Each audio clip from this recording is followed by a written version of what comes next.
What if your body could freeze like a popsicle and wake up unharmed?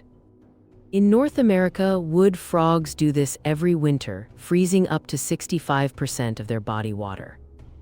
They survive with natural antifreeze proteins and sugars that guard their vital organs during the long freeze. When temperatures rise, they thaw in hours, lungs and brain rebooting as if waking from a nap. That uncanny resilience could someday improve organ preservation and inspire breakthroughs in cryonics, making science fiction feel almost real.